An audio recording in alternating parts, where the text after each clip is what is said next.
Okay, so our former fellow, Suba asked for spread of comitance in horizontal deviations, and that is a lateral comitance as opposed to a vertical comitance. So if you have a sixth nerve palsy, let's just make this the right eye and this the left eye, you cannot abduct this eye, and because you cannot abduct the right eye, the left eye will be in the esotropic position because you have unopposed action, or the right eye will be in the esotropic position. It just depends which eye you're fixing with.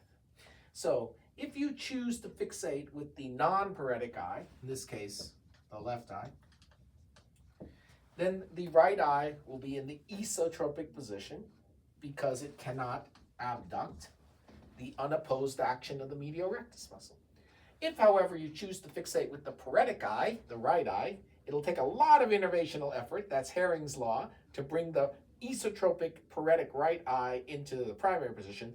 Hering's law will dictate that the other eye will receive the innervational effort now. That's the medial rectus of the contralateral eye.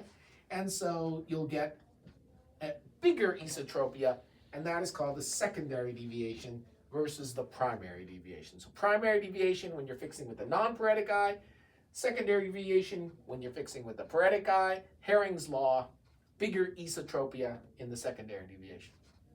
So once you got those concepts down, then it's easy to explain what spread of comitance is.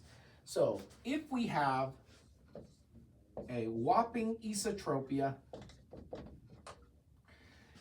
50 prism diopter esotropia from a left sixth nerve palsy, that will cause spread of comitance because the direct antagonist of this muscle, the lateral rectus, is weak.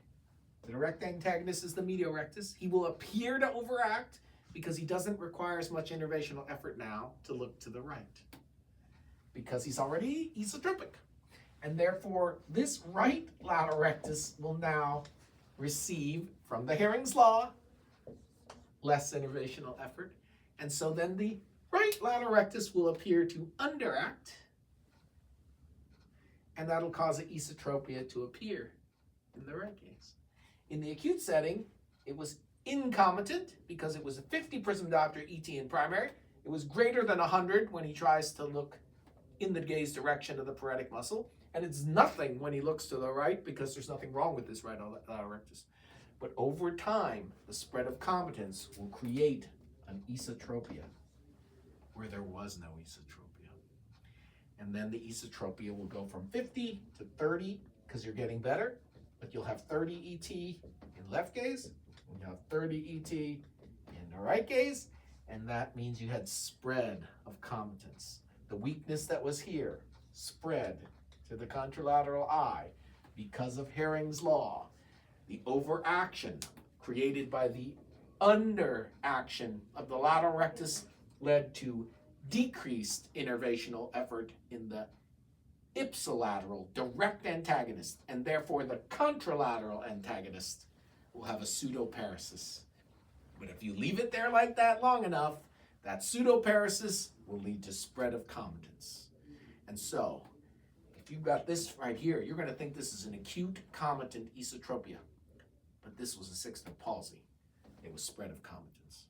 So you cannot use this comitance at this stage to determine whether or not it was or was not a sixth nerve palsy in the past because of spread of comitance. So even though in the book, they always show the fourth nerve palsy as the cause for the spread of comitance vertically, the same thing happens in every single paretic process because of Hering's law and its effect on its direct antagonist and a pseudoparesis on the contralateral antagonist leading to spread of comitance.